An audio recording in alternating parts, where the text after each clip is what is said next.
Hello? Hello out there. We're going to wait a few minutes here for people to click on the button and join us. Hope everyone's surviving.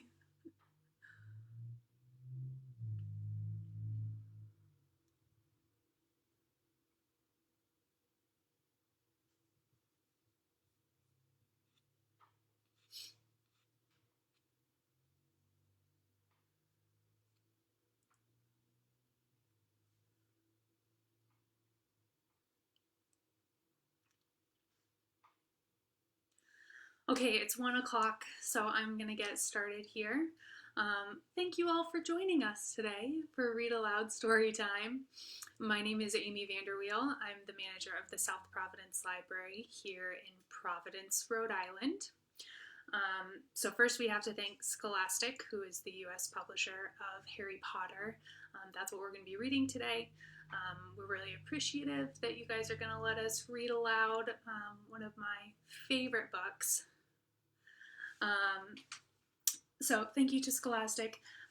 Coming down the line, Providence Community Library, we have so many cool virtual activities happening. Over in Smith Hill, the manager there has been doing some model making. So if you want to learn how to make models with your kids, or if you just want to watch somebody else do it, you can click over there and watch that. Amy Rosa, the manager of Washington Park, is going to be doing some really cool makeup tutorials. I think there's a Harry Potter or fantasy themed one coming your way soon.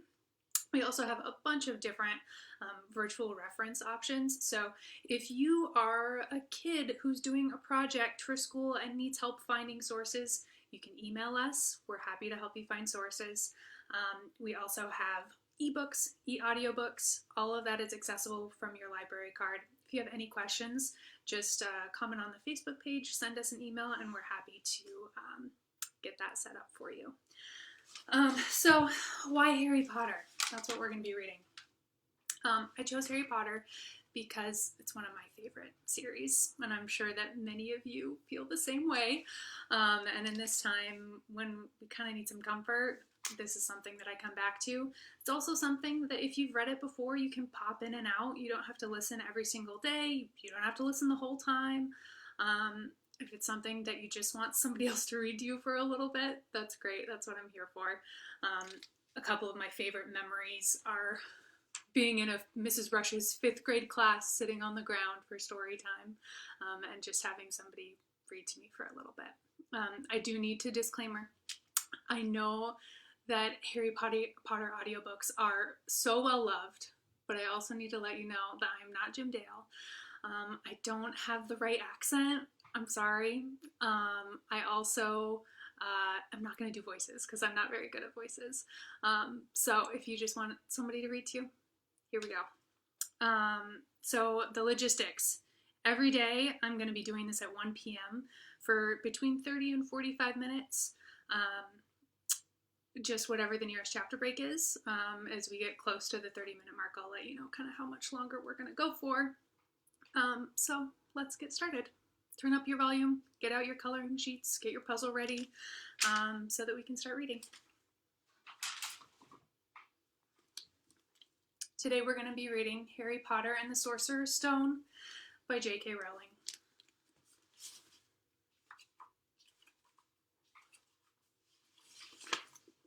Harry Potter and the Sorcerer's Stone. Chapter 1. The Boy Who Lived.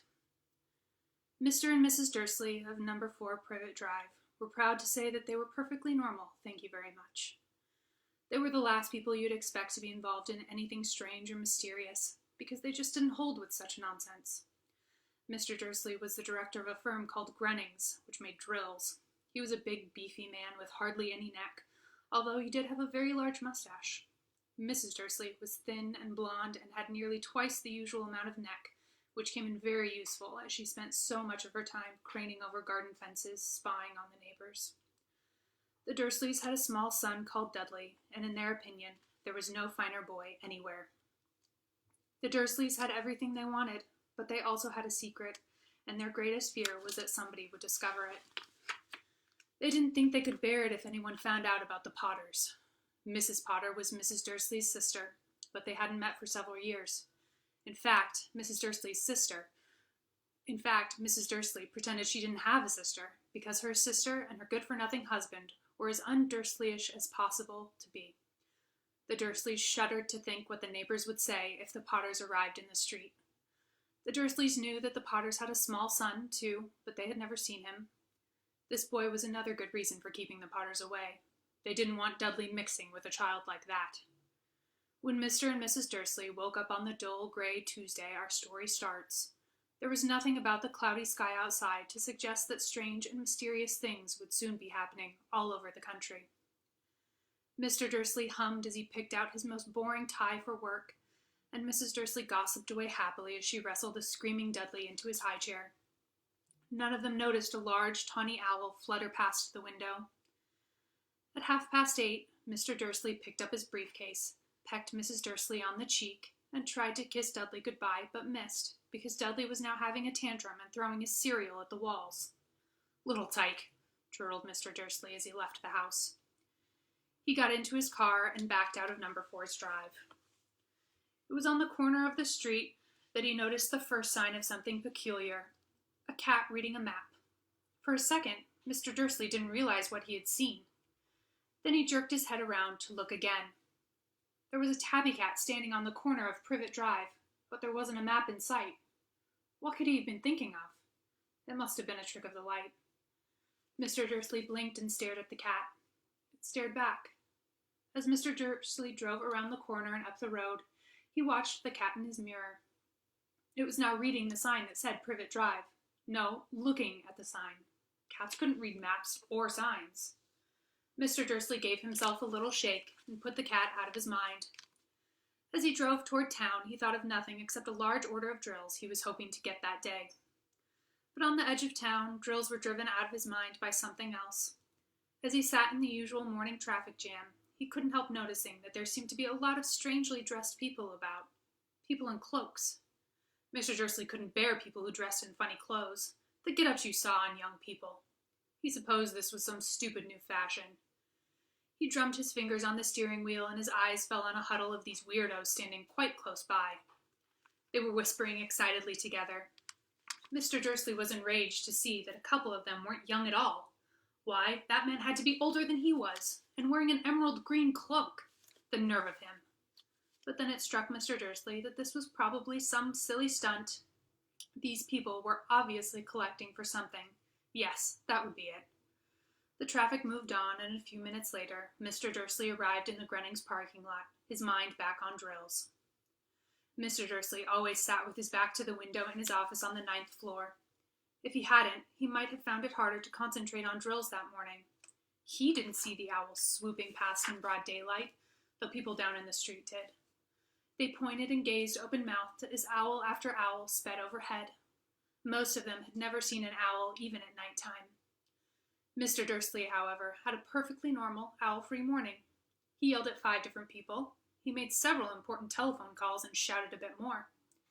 He was in a very good mood until lunchtime, when he thought he'd stretch his legs and walk across the road to buy himself a bun from the bakery. He'd forgotten all about the people in cloaks until he passed a group of them next to the baker's. He eyed them angrily as he passed. He didn't know why, but they made him uneasy. The bunch were whispering excitedly, too, and he couldn't see a single collecting tin. It was on his way back past them, clutching a large donut in a bag, that he caught a few words of what they were saying. "The Potters, that's right, that's what I heard. Yeah, their son Harry." Mr. Dursley stopped dead. Fear flooded him. He looked back at the whisperers as if he wanted to say something to them, but thought better of it. He dashed back across the road, hurried up to his office, snapped at his secretary not to disturb him, seized his telephone, and had almost finished dialing his home number when he changed his mind. He put the receiver back down and stroked his mustache, thinking, no, he was being stupid. Potter wasn't such an unusual name. He was sure there were lots of people called Potter who had a son called Harry. Come to think of it, he wasn't even sure his nephew was called Harry. He'd never seen the boy. It might have been Harvey or Harold. There was no point in worrying Mrs. Dursley. She always got so upset by any mention of her sister. He didn't blame her if he'd had a sister like that, but all the same, those people in cloaks. He found it a lot harder to concentrate on drills that afternoon, and when he left the building at 5 o'clock, he was still so worried that he walked straight into someone just outside the door. "Sorry," he grunted, as the tiny old man stumbled and almost fell. It was a few seconds before Mr. Dursley realized that the man was wearing a violet cloak. He didn't seem at all upset at being almost knocked to the ground. On the contrary, his face split into a wide smile, and he said in a squeaky voice that made passers-by stare, "Don't be sorry, my dear sir, for nothing could upset me today. Rejoice, for you know who has gone at last.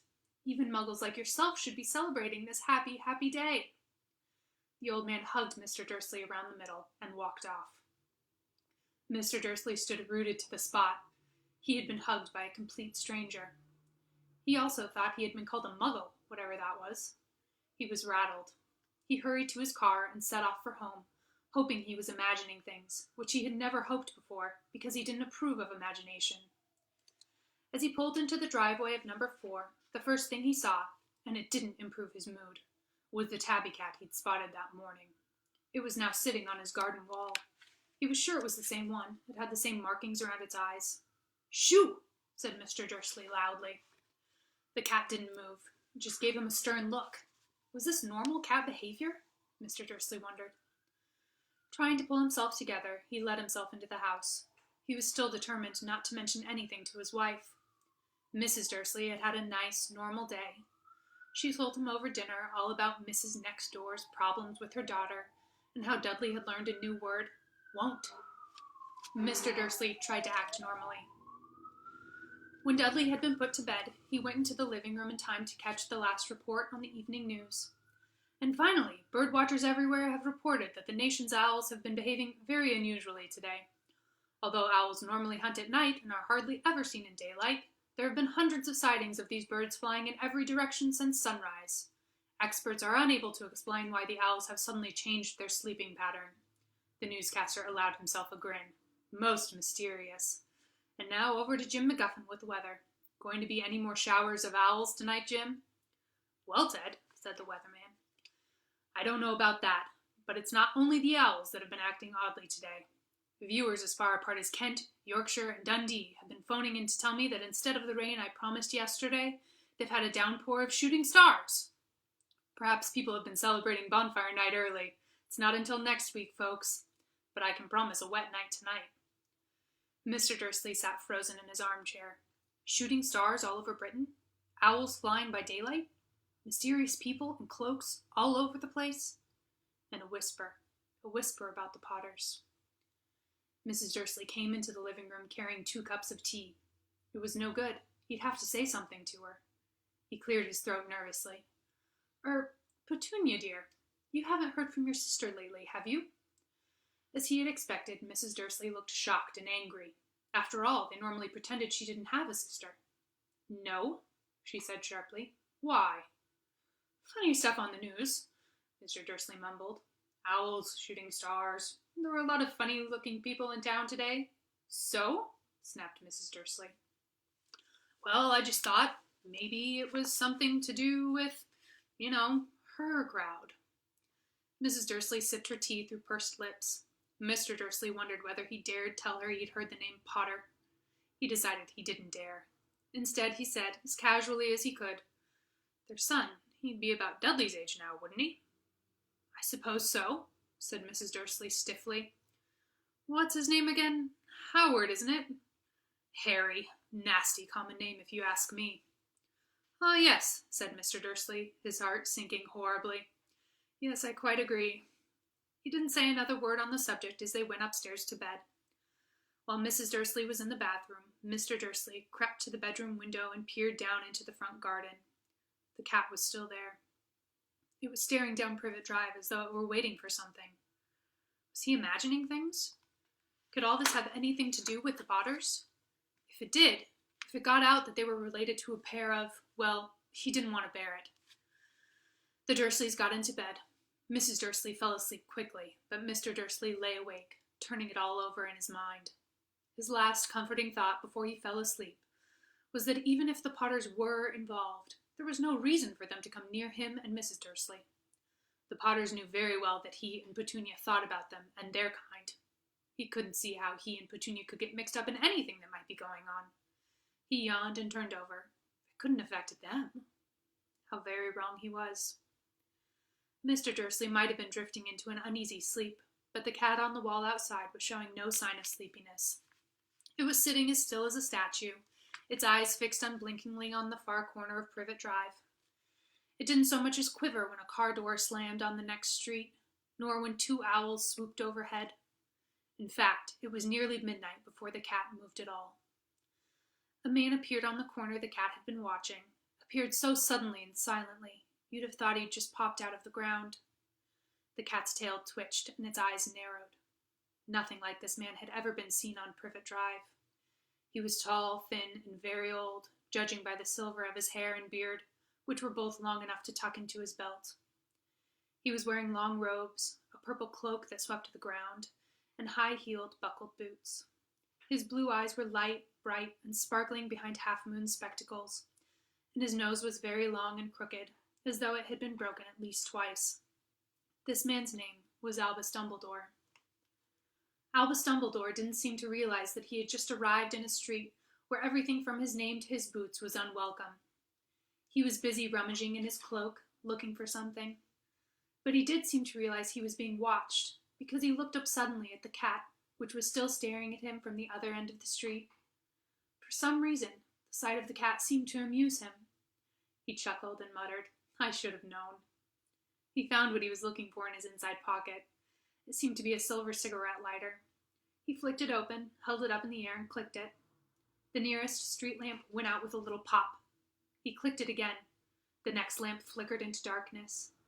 12 times he clicked the put-outer, until the only lights left on the whole street were 2 tiny pinpricks in the distance, which were the eyes of the cat watching him. If anyone looked out of their window now, even beady-eyed Mrs. Dursley, they wouldn't be able to see anything that was happening down on the pavement. Dumbledore slipped the put-outer back inside his cloak and set off down the street toward number 4, where he sat down on the wall next to the cat. He didn't look at it, but after a moment, he spoke to it. "Fancy seeing you here, Professor McGonagall." He turned to smile at the tabby, but it had gone.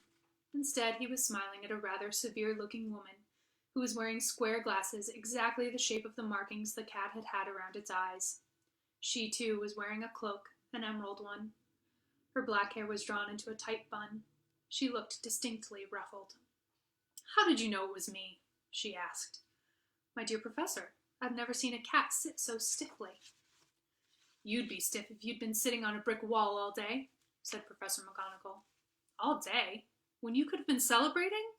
I must have passed a dozen feasts and parties on my way here." Professor McGonagall sniffed angrily. "Oh yes, everyone's celebrating, all right," she said impatiently. "You'd think they'd be a bit more careful, but no, even the Muggles have noticed something's going on. It's on their news." She jerked her head back at the Dursleys' dark living room window. "I heard it. Flocks of owls, shooting stars. Well, they're not completely stupid. They were bound to notice something. Shooting stars down in Kent. I'll bet that was Daedalus Diggle. He never had much sense." "You can't blame them," said Dumbledore gently. "We've had precious little to celebrate for 11 years. "I know that," said Professor McGonagall irritably. "But that's no reason to lose our heads. People are being downright careless, out on the streets in broad daylight, not even dressed in Muggle clothes, swapping rumors." She threw a sharp, sideways glance at Dumbledore here, as though hoping he was going to tell her something, but he didn't, so she went on. "A fine thing it would be if, on the very day you-know-who seems to have disappeared at last, the Muggles found out about us all. I suppose he really has gone, Dumbledore?" "It certainly seems so," said Dumbledore. "We have much to be thankful for. Would you care for a lemon drop?" "A what?" "A lemon drop. They're a kind of Muggle sweet I'm rather fond of." "No, thank you," said Professor McGonagall coldly, as though she didn't think this was the moment for lemon drops. "As I say, even if you-know-who has gone, my dear Professor, surely a sensible person like yourself can call him by his name. All this you-know-who nonsense. For 11 years I've been trying to persuade people to call him by his proper name. Voldemort." Professor McGonagall flinched, but Dumbledore, who was unsticking 2 lemon drops, seemed not to notice. It all gets so confusing if we keep saying you-know-who. I've never seen any reason to be frightened of saying Voldemort's name. I know you haven't, said Professor McGonagall, sounding half exasperated, half admiring. But you're different. Everyone knows you're the only one you know. Oh, all right. Voldemort was frightened of. You flatter me, said Dumbledore calmly. Voldemort had powers I will never have. Only because you're too, well, noble to use them. It's lucky it's dark. I haven't blushed so much since Madame Pomfrey told me she liked my new earmuffs.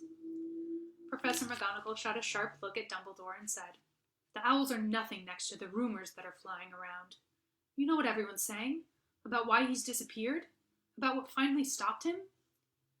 It seemed that Professor McGonagall had reached the point she was most anxious to discuss. The real reason she had been waiting on a cold, hard wall all day.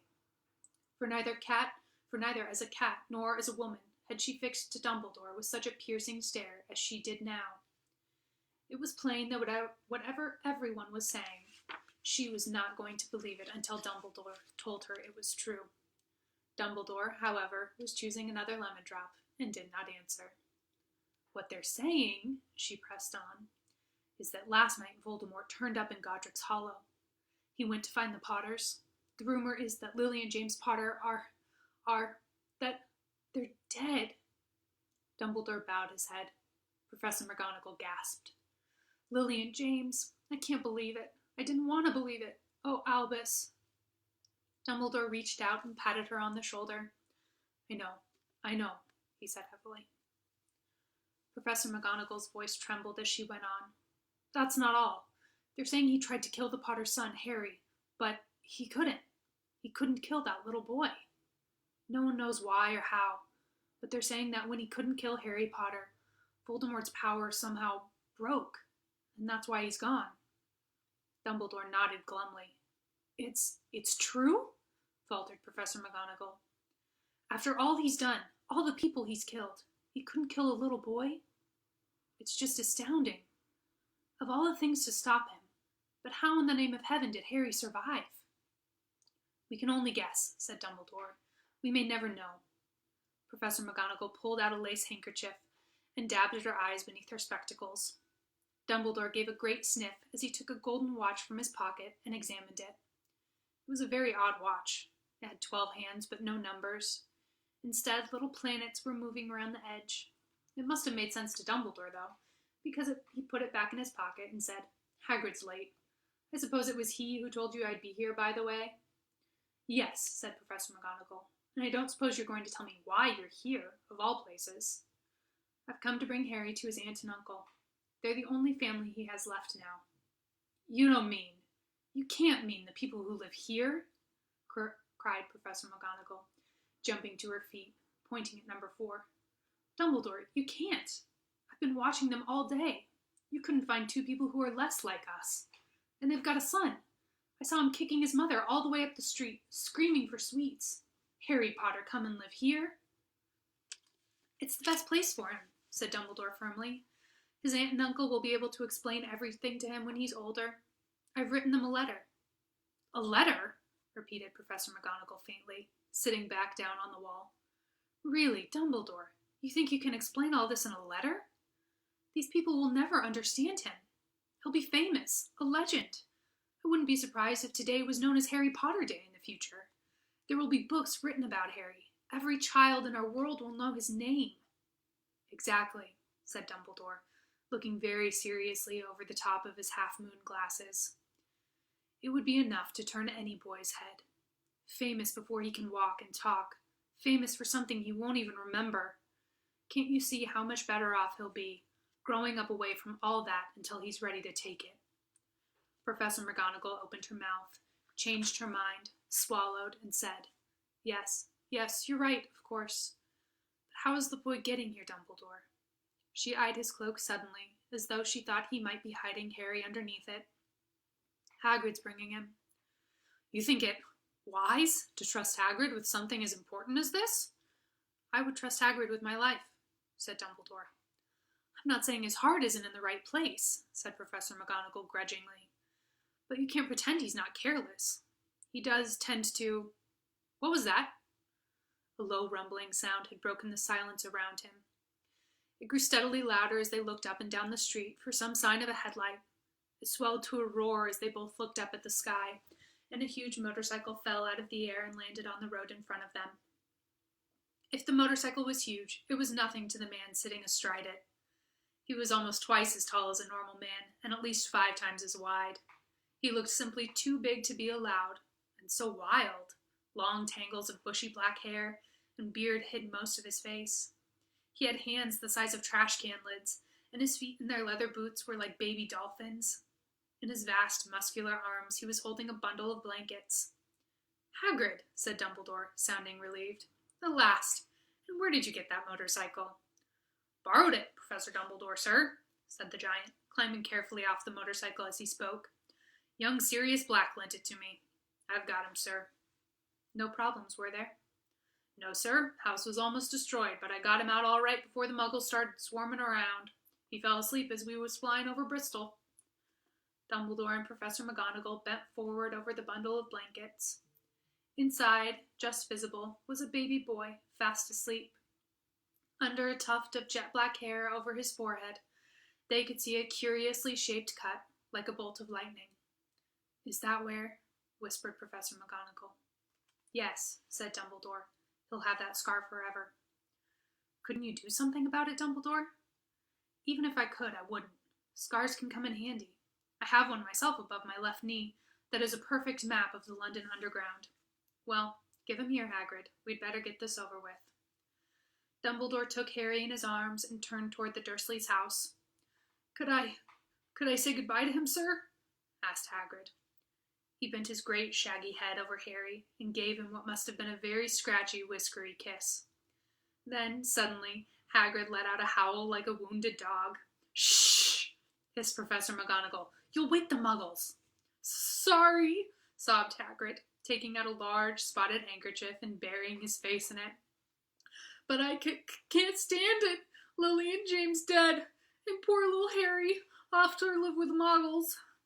Yes, it's all very sad, but get a grip on yourself, Hagrid, or we'll be found, Professor McGonagall whispered, patting Hagrid gingerly on the arm as Dumbledore stepped over the low garden wall and walked to the front door. He laid Harry gently on the doorstep, took a letter out of his cloak, tucked it inside Harry's blankets, and then came back to the other two. For a full minute, the 3 of them stood and looked at the little bundle. Hagrid's shoulders shook, Professor McGonagall blinked furiously, and the twinkling light that usually shone from Dumbledore's eyes seemed to have gone out. Well, said Dumbledore finally, that's that. We've no business staying here. We may as well go and join the celebrations. Yeah, said Hagrid in a very muffled voice. I'll be taking Sirius's bike back. Good night, Professor McGonagall. Professor Dumbledore, sir. Wiping his streaming eyes on his jacket sleeve, Hagrid swung himself onto the motorcycle and kicked the engine into life. With a roar, it rose into the air and off into the night. I shall see you soon, I expect, Professor McGonagall, said Dumbledore, nodding to her. Professor McGonagall blew her nose in reply. Dumbledore turned and walked back down the street. On the corner he stopped and took out the silver put-outer. He clicked it once, and 12 balls of light sped back to their street lamps so that Privet Drive glowed suddenly orange, and he could make out a tabby cat slinking around the corner at the other end of the street. He could just see the bundle of blankets on the step of number 4. Good luck, Harry, he murmured. He turned on his heel, and with a swish of his cloak, he was gone. A breeze ruffled the neat edges of Privet Drive, which lay silent and tidy under the inky sky, the very last place you would expect astonishing things to happen. Harry Potter rolled over inside his blankets without waking up. One small hand closed on the letter beside him, and he slept on, not knowing he was special, not knowing he was famous, not knowing he would be woken in a few hours' time by Mrs. Dursley's scream as she opened the front door to put out the milk bottles, nor that he would spend the next few weeks being prodded and pinched by his cousin Dudley. He couldn't know that at this very moment, people meeting in secret all over the country were holding up their glasses and saying in hushed voices, "To Harry Potter, the boy who lived." Okay, I think we're going to stop there for today. The next chapter is about 20 pages, so I don't have time to read it today. So join in tomorrow. I'll be back at 1 o'clock. We'll be doing again 30 to 45 minutes depending on the chapter breaks. So today, if you have time, go and do your census. We have a link on the Providence Community Library Facebook page. Super easy to fill out. I know it's a weird time and we're not getting the regular reminders that we might be, so here's your reminder. Go and fill out your census. And come back and visit us tomorrow. Stay safe and healthy, everybody.